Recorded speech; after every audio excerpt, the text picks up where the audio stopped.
Hi everyone, welcome to my channel TGPSC MCQs. ఈరోజు మనం ఈ వీడియోలో గ్రూప్ 2 మరియు గ్రూప్ 3 రెండవ పేపర్కి సంబంధించిన ఇండియన్ పాలిటీలో గల ప్రాథమిక హక్కులకు సంబంధించి ముఖ్యమైన బిట్స్ అయితే చేద్దాం ఫ్రెండ్స్. భారత రాజ్యాంగం, ప్రాథమిక హక్కులు, ముఖ్యమైన బిట్స్. ప్రభుత్వ ఉద్యోగాలకు ప్రిపేర్ అవుతున్న మిత్రులకి నమస్కారం. ఈరోజు మనం ఈ వీడియోలో భారత రాజ్యాంగంలో గల 3వ భాగంలోని ప్రాథమిక హక్కులకు సంబంధించిన ముఖ్యమైన బిట్స్ అయితే తెలుసుకుందాం ఫ్రెండ్స్. మనకి గ్రూప్ 2, గ్రూప్ 3, ఎస్ఐ, గ్రూప్ 4 మరియు ఇతర ఉద్యోగాలలో ప్రాథమిక హక్కుల నుంచి అయితే బిట్స్ అయితే రావడం జరుగుతుంది. కావున మనకు ప్రాథమిక హక్కులు అనేటివి ఎగ్జామ్ పాయింట్ ఆఫ్ వ్యూలో చాలా ఇంపార్టెంట్ ఫ్రెండ్స్. ఇప్పుడు మనం మొదటి క్వశ్చన్కి వచ్చేసి, ఒక సినిమా నిర్మాత ప్రభుత్వంపై విమర్శాత్మక సినిమా తీస్తే ప్రభుత్వం దాన్ని నిషేధించింది. నిర్మాత ఏ హక్కు కింద కోర్టుకు వెళ్ళవచ్చు? క్వశ్చన్ జాగ్రత్తగా అబ్జర్వ్ చేయండి. ఒక సినిమా నిర్మాత ప్రభుత్వంపై విమర్శాత్మక సినిమా తీస్తే ప్రభుత్వం దాన్ని నిషేధించింది. నిర్మాత ఏ హక్కు కింద కోర్టుకు వెళ్ళవచ్చు? Option A article 14, option B article 19 clause 1 clause A, option C article 25, option D article 30. Option చూసారు కదా ఫ్రెండ్స్. ఇక్కడ మనకి ఆన్సర్ వచ్చేసి ఆప్షన్ బి. ఆన్సర్ వచ్చేసి option B, article 19 clause 1 clause A, భావ ప్రకటన స్వేచ్ఛ మనకి ఆర్టికల్ 19 అయితే తెలియజేస్తుంది. మనకి ఇక్కడ ఆర్టికల్ 14 వచ్చేసి సమానత్వపు హక్కు, ఆర్టికల్ 25 వచ్చేసి మత స్వేచ్ఛ, ఆర్టికల్ 30 వచ్చేసి మైనార్టీ హక్కు. ఇక్కడ మనకు ఆన్సర్ వచ్చేసి option B article 19 clause 1 clause A. మనకి నెక్స్ట్ క్వశ్చన్ వచ్చేసి, ప్రభుత్వం ఒక పౌరుడిని కారణం లేకుండా 6 నెలల పాటు నిర్బంధించింది. ఇది ఏ హక్కును ఉల్లంఘించింది? క్వశ్చన్ జాగ్రత్తగా చూడండి. ప్రభుత్వం ఒక పౌరుడిని కారణం లేకుండా 6 నెలల పాటు నిర్బంధించింది. ఇది ఏ హక్కును ఉల్లంఘించింది? Option A article 14, option B article 19, option C article 21, option D article 25. మనకి ఇక్కడ ఆన్సర్ వచ్చేసి కామెంట్ రూపంలో మీరైతే తెలియజేయండి. మనకి ఇక్కడ ఆర్టికల్ 14 అనేది చట్టం ముందు అందరూ సమానులే, ఆర్టికల్ 19 అనేది భావ ప్రకటన స్వేచ్ఛ, మనకి ఆర్టికల్ 21 వచ్చేసి జీవన మరియు వ్యక్తిగత స్వేచ్ఛను అయితే తెలియజేస్తుంది. మనకి ఇక్కడ ఆర్టికల్ 25 వచ్చేసి మత స్వేచ్ఛకు సంబంధించి తెలియజేస్తుంది. ఇప్పుడు ఈ నాలుగిట్లో మనకు ఆన్సర్ వచ్చేసి option C. Option C article 21 జీవించే హక్కు. ఆర్టికల్ 21 జీవించే హక్కు. మనకి నెక్స్ట్ క్వశ్చన్ వచ్చేసి, ఒక పాఠశాల ముస్లిం విద్యార్థిని బుర్కా ధరించి రావడాన్ని నిషేధించింది. ఆమె తన హక్కులు ఉల్లంఘించబడ్డాయని కోర్టులో కేసు వేసింది. ఆమె ఏ హక్కును ఆధారంగా తీసుకుంది? ఏ సమానత్వ హక్కు, 2 వచ్చేసి మత స్వాతంత్ర హక్కు, 3 స్వేచ్ఛా హక్కు, 4 సాంస్కృతిక హక్కు. క్వశ్చన్ జాగ్రత్తగా చూడండి. మనకి ఇక్కడ ఆప్షన్ ఏ 1 మాత్రమే, ఆప్షన్ బి 2 మాత్రమే, ఆప్షన్ సి 1 మరియు 2, ఆప్షన్ డి ఏది కాదు. ఆప్షన్ డి ఏది కాదు. ఇక్కడ ఆన్సర్ వచ్చేసి ఆప్షన్ బి 2 మాత్రమే. ఆప్షన్ బి 2 మాత్రమే. ఎందుకంటే మనకి ఇక్కడ ఆర్టికల్ 25 అనేది మనకి ప్రాథమిక హక్కులలో మత స్వాతంత్రాన్ని అయితే కల్పిస్తుంది ఫ్రెండ్స్. ఆర్టికల్ 25 అనేది మనకి మత స్వాతంత్రాన్ని అయితే, మత స్వేచ్ఛను అయితే కల్పిస్తుంది. మనకి నెక్స్ట్ క్వశ్చన్ వచ్చేసి, ఒక ప్రభుత్వం నిరసనలో పాల్గొన్న విద్యార్థులను అరెస్ట్ చేసింది. వారు మా హక్కులు ఉల్లంఘించబడ్డాయి అని అంటున్నారు. వారు ఏ హక్కును ఉల్లంఘించారని చెబుతున్నారు? క్వశ్చన్ జాగ్రత్తగా అబ్జర్వ్ చేయండి. ఒక ప్రభుత్వం నిరసనలో పాల్గొన్న విద్యార్థులను అరెస్ట్ చేసింది. వారు మా హక్కులు ఉల్లంఘించబడ్డాయని అంటున్నారు. వారు ఏ హక్కును ఉల్లంఘించారని చెబుతున్నారు? 1 జీవన హక్కు, 2 వచ్చేసి స్వేచ్ఛ హక్కు, 3 సమానత్వ హక్కు, 4 మత హక్కు. అక్కడ ఆప్షన్స్ గమనించినట్లయితే ఆప్షన్ ఏ 1 మాత్రమే, ఆప్షన్ బి 2 మాత్రమే, ఆప్షన్ సి 1 మరియు 2, ఆప్షన్ డి 5 అన్ని. మనకి ఇక్కడ 4th క్వశ్చన్కి ఆన్సర్ వచ్చేసి ఆప్షన్ బి 2 మాత్రమే. ఆప్షన్ బి 2 మాత్రమే. మనకి ఆర్టికల్ స్వేచ్ఛ హక్కు ఆన్సర్ వచ్చేసి మనకి స్వేచ్ఛ హక్కు, ఆప్షన్స్ అయితే 2 మాత్రమే. మనకి ఇక్కడ ఆర్టికల్ 19 అనేది మనకు స్వేచ్ఛ, భావ ప్రకటన స్వేచ్ఛ, వ్యక్తిగత స్వేచ్ఛ అయితే కల్పిస్తుంది. మనకు నెక్స్ట్ క్వశ్చన్ వచ్చేసి, 19 నిబంధన ప్రకారం క్రింది వానిలో సరైనది? 1 19 నిబంధన ద్వారా సంక్రమించే హక్కులు పౌరులకు మాత్రమే వర్తిస్తాయి. 19 నిబంధన ద్వారా సంక్రమించే హక్కులు విదేశీయులకు కూడా వర్తించును. ఆప్షన్ ఏ 1 మాత్రమే, ఆప్షన్ బి 2 మాత్రమే, ఆప్షన్ సి 1 మరియు 2, ఆప్షన్ డి ఏది కాదు. మనకి ఇక్కడ ఆన్సర్ వచ్చేసి ఆప్షన్ సి 1 మరియు 2. ఆర్టికల్ 19 ప్రకారం 19 ప్రకారం హక్కులు పౌరులకు మాత్రమే వర్తిస్తాయి మరియు అదేవిధంగా విదేశీయులకు కూడా వర్తిస్తాయి. విదేశీయులకు కూడా వర్తిస్తాయి. మనకి నెక్స్ట్ క్వశ్చన్ వచ్చేసి 13వ నిబంధనలోని చట్టం అనే పదానికి విస్తృతమైన అర్థాన్ని ఇచ్చేవి ఏవి? క్వశ్చన్ జాగ్రత్త అబ్జర్వ్ చేయండి ఫ్రెండ్స్. 13వ నిబంధనలోని చట్టం అనే పదానికి విస్తృతమైన అర్థాన్ని ఇచ్చేవి ఏవి? 1. పార్లమెంటు చే శాసనాలు, శాసనదత్త ద్వారా జారీ అయ్యే ఆర్డర్లు, గ్రామ బైలాస్, రూల్స్ మొదలగినవి. మనం ఇక్కడ ఆప్షన్స్ చూసినట్టయితే ఆప్షన్ ఏ 1 మాత్రమే, ఆప్షన్ బి 2 మాత్రమే, ఆప్షన్ సి 1 మరియు 2, ఆప్షన్ డి ఏది కాదు.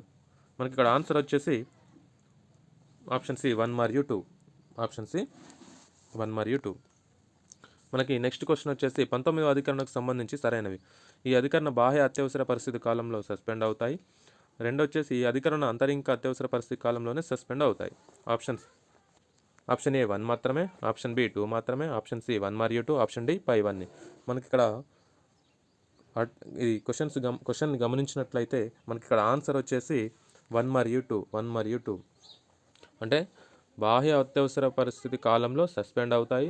అదేవిధంగా అంతరంగిక అత్యవసర పరిస్థితి కాలంలో కూడా సస్పెండ్ అవుతాయి. మనకు నెక్స్ట్ క్వశ్చన్ వచ్చేసి సర్కారు ప్రజా ర్యాలీలపై పూర్తి నిషేధం విధిస్తే అది ఏ మౌలిక హక్కును ఉల్లంఘిస్తుంది? 8th క్వశ్చన్ వచ్చేసి జాగ్రత్తగా గమనించండి ఫ్రెండ్స్. ఒక ప్రభుత్వం ప్రజా ర్యాలీలపై నిషేధం విధిస్తే అది ఏ హక్కుకు ఉల్లంఘిస్తుంది? ఏ సమానత్వ హక్కు, బి స్వేచ్ఛా హక్కు, సి సాంస్కృతిక హక్కు, డి రాజ్యాంగ పరిహార హక్కు. మనకి ఇక్కడ ఆన్సర్ వచ్చేసి ఆప్షన్ బి స్వేచ్ఛా హక్కు. మరి మనకి స్వేచ్ఛా హక్కు article 19 clause 1 clause A 19 clause 1 class be friends. ఇది 19 క్లాస్ 1 క్లాస్ బి ప్రకారం పౌరులు శాంతియుతంగా సమావేశం ఏర్పాటు చేసుకునే హక్కు అయితే కలిగి ఉంటారు ఫ్రెండ్స్. ఆర్టికల్ ఏదంటే మనకి 19 క్లాస్ 1 క్లాస్ బి. మనకి నెక్స్ట్ క్వశ్చన్ వచ్చేసి ఒక రాష్ట్ర ప్రభుత్వం తన రాష్ట్రంలో ఒకే భాషను మాత్రమే అధికార భాషగా ప్రకటిస్తే అది ఏ హక్కును ఉల్లంఘిస్తుంది? ఆప్షన్ ఏ స్వేచ్ఛా హక్కు, ఆప్షన్ బి సాంస్కృతిక విద్యా హక్కు, ఆప్షన్ సి సమానత్వ హక్కు, ఆప్షన్ డి రాజ్యాంగ పరిహార హక్కు. మనకి ఇక్కడ ఆన్సర్ వచ్చేసి ఆప్షన్ బి సాంస్కృతిక విద్యా హక్కు. మనకి సాంస్కృతిక విద్యా హక్కు అనేది ఆర్టికల్ 29లో ఉంటుంది ఫ్రెండ్స్. ఆర్టికల్ 29 ప్రకారం ఏ సమూహానికైనా తమ భాష, లిపి, సంస్కృతిని కాపాడుకునే హక్కు అయితే ఉంది. అంటే భాషా లిపిని కాపాడుకునే హక్కు ప్రాథమిక హక్కుల్లో ఆర్టికల్ 29 ద్వారానైతే కాపాడుకోవచ్చు ఫ్రెండ్స్. నెక్స్ట్ క్వశ్చన్ వచ్చేసి ఒక రాష్ట్ర ప్రభుత్వం ఏ అనే వ్యక్తిని 6 నెలల పాటు ఎటువంటి కారణం చెప్పకుండా నిర్బంధించింది. ఆ వ్యక్తి కోర్టులో హెబియస్ కార్పస్ పిటిషన్ దాఖలు చేశాడు. ఈ పరిస్థితిలో ఏ ప్రాథమిక హక్కు ఉల్లంఘించబడింది? Option A article 19, option B article 21, option C article 14, option D article 32. ఇక్కడ మనకి ఆన్సర్ వచ్చేసి ఆప్షన్ బి ఆర్టికల్ 21. అంటే ఆర్టికల్ 21 ప్రకారం వ్యక్తిగత స్వేచ్ఛ అనేది ఉంటుంది ఫ్రెండ్స్. నెక్స్ట్ వచ్చేసి ఒక ప్రభుత్వం తాత్కాలికంగా సైనిక చట్టం మార్షల్లా అమలు చేసింది. ఈ సమయంలో ప్రజల ప్రాథమిక హక్కులు ఆప్షన్ ఏ పూర్తిగా రద్దవుతాయి, ఆప్షన్ బి నిలిపివేయబడవు, ఆప్షన్ సి సుప్రీంకోర్టు అనుమతితో మాత్రమే పరిమితం చేయవచ్చు, ఆప్షన్ డి ప్రెసిడెంట్స్ రూల్ ప్రకారం మాత్రమే నిలిపివేయవచ్చు. మనకి ఇక్కడ ఆన్సర్ వచ్చేసి ఆప్షన్ సి సుప్రీంకోర్టు అనుమతితో మాత్రమే పరిమితం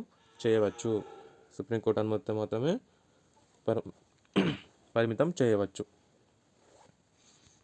మనకు నెక్స్ట్ క్వశ్చన్ వచ్చేసి ప్రభుత్వం ఒక వ్యక్తి ఆస్తిని సరైన కారణం లేకుండా స్వాధీనం చేసుకుంది. ఆ వ్యక్తి ఏ హక్కును ఆధారంగా కోర్టును ఆశ్రయించవచ్చు? Option 1 article 19 clause 1G, option 2 article 21, option 3 article 25, option D article 30. మనకి ఇక్కడ ఆప్షన్ ఏ గమనించినట్లయితే 1 మరియు 2, ఆప్షన్ బి 2 మాత్రమే, ఆప్షన్ సి 1 మాత్రమే, ఆప్షన్ డి 5 ఇక్కడ మనకి ఆన్సర్ వచ్చేసి ఆర్టికల్ 21 అంటే 2 మాత్రమే. ఆప్షన్ బి 2 మాత్రమే జీవించే హక్కుకి వర్తిస్తుంది ఫ్రెండ్స్. మనకి నెక్స్ట్ క్వశ్చన్ వచ్చేసి ఒక వ్యక్తి తన హక్కులు ఉల్లంఘించబడ్డాయని చెబుతూ హైకోర్టులో రిట్ పిటిషన్ దాఖలు చేశాడు. ఇది ఏ ఆర్టికల్ కింద వస్తుంది? ఇక్కడ జాగ్రత్తగా గమనించండి ఫ్రెండ్స్. ఒక వ్యక్తి హక్కులు ఉల్లంఘించబడ్డాయని చెప్తూ హైకోర్టులో రిట్ పిటిషన్ దాఖలు చేశాడు. ఇది ఏ ఆర్టికల్ కిందకి వస్తుంది? ఇక్కడ option A article 32, option B article 226, option C article 19, option D article 14. ఇప్పుడు మనం ఎలిమినేషన్ ప్రాసెస్లో చూసుకున్నట్లయితే ఇప్పుడు మనకు ఆప్షన్ డి అనేది చట్టం ముందు అందరూ సమానులే, అంటే చట్టం ముందు అందరూ సమానులు, అంటే ఇది కాదు. మనకి ఆప్షన్ సి చూసుకున్నట్లయితే ఆర్టికల్ 19 అనేది భావ ప్రకటన స్వేచ్ఛ. ఆర్టికల్ 19 అనేది భావ ప్రకటన స్వేచ్ఛ కాబట్టి ఇది కూడా కాదు. ఇప్పుడు మనకి మిగిలిన ఏమో ఆప్షన్స్ ఫ్రెండ్స్, ఆప్షన్ ఏ మరియు ఆప్షన్ బి మాత్రం మిగిలాయి. ఇప్పుడు మనకి రిట్స్ అనేవి సుప్రీంకోర్టు మరియు హైకోర్టు మాత్రమే జారీ చేస్తాయి. అంటే మరి సుప్రీంకోర్టు ఏ ఆర్టికల్ ద్వారా జారీ చేస్తుందంటే ఆర్టికల్ 32 ద్వారా సుప్రీంకోర్టు రిట్స్ని అయితే జారీ చేస్తుంది. అదేవిధంగా ఆర్టికల్ 226 ద్వారా ఎవరు హైకోర్ట్స్ మాత్రమే రిట్స్ను జారీ చేస్తాయి. ఇప్పుడు చూడండి ఫ్రెండ్స్, ఇక్కడ 32 అంటే సుప్రీంకోర్టు జారీ చేస్తుంది కాబట్టి హైకోర్ట్స్కి ఇది వర్తించదు. ఇప్పుడు మనకు మిగిలిన ఆప్షన్ ఏది ఫ్రెండ్స్, ఆప్షన్ బి ఆర్టికల్ 226 అంటే ఆర్టికల్ 226 ద్వారా మనకి హైకోర్టులు అనేటివి రిట్స్ని అయితే జారీ చేయడం జరుగుతుంది. ఇక్కడ ఆన్సర్ వచ్చేసి option B article 226.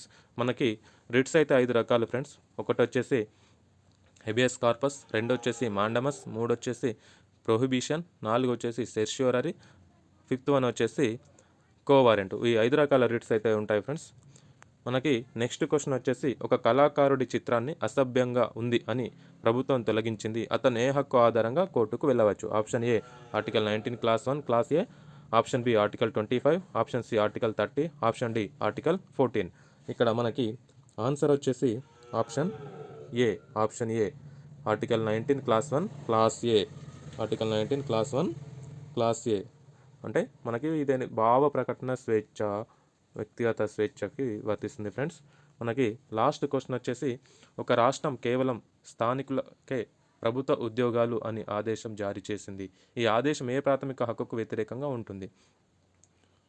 First one article 14, second వచ్చేసి ఆర్టికల్ 16, థర్డ్ వచ్చేసి ఆర్టికల్ 19, ఫోర్త్ వచ్చేసి ఆర్టికల్ 21. ఇక్కడ ఆప్షన్స్ చూసినట్లయితే ఆప్షన్ ఏ 2 మరియు 4, option B 1, 2 and 3, option C 2 మాత్రమే, ఆప్షన్ డి ఆల్. మనకి ఇక్కడ ప్రభుత్వ ఉద్యోగాలకు సంబంధించి ఆదేశాలు జారీ చేసిందంటే అది ఏ ప్రాథమిక హక్కుకు వ్యతిరేకంగా ఉంటుందంటే మనకి ఇక్కడ ఆప్షన్ వచ్చేసి ఇప్పుడు ఒకసారి మనం ఆర్టికల్స్ చూసుకున్నట్లయితే ఆర్టికల్ 14 అనేది చట్టం ముందు సమానమే. ఎలిమినేషన్ మెథడ్లో చూసుకుంటే మనకి ఆర్టికల్ 19 వచ్చేసి భావ ప్రకటన స్వేచ్ఛ, ఆర్టికల్ 21 మనకి జీవించే హక్కు. మరి మిగిలినది ఏంటంటే మనకు ఆర్టికల్ 16 అనేది ప్రభుత్వ ఉద్యోగాలకు వ్యతిరేకంగా ఏమైనా ఉంటే ఆర్టికల్ 16 ద్వారా పొందవచ్చు. మనకి ఇక్కడ ఆన్సర్ వచ్చేసి ఆప్షన్ 2, ఆన్సర్ వచ్చేసి ఆర్టికల్ 16, ఆన్సర్ వచ్చేసి ఆప్షన్ సి 2 మాత్రమే, ఆప్షన్ సి 2. చూసారు కదా ఫ్రెండ్స్, గ్రూప్ 2, గ్రూప్ 3, ఎస్ఐ మరియు ఇతర ప్రభుత్వ ఉద్యోగాలకు ప్రిపేర్ అవుతున్న అభ్యర్థులను దృష్టిలో పెట్టుకొని ఈ బిట్స్ అయితే రూపొందించడం జరిగింది ఫ్రెండ్స్. ఈ ప్రశ్నల సరళి మీకు నచ్చినట్లయితే లైక్, షేర్ అండ్ సబ్స్క్రైబ్ చేస్తారని ఆశిస్తూ నెక్స్ట్ వీడియోలో మరిన్ని ప్రశ్నలతో మీ ముందుంటాను. ధన్యవాదాలు. Thank you for watching. Like, share and subscribe my channel TGPSC MCQs.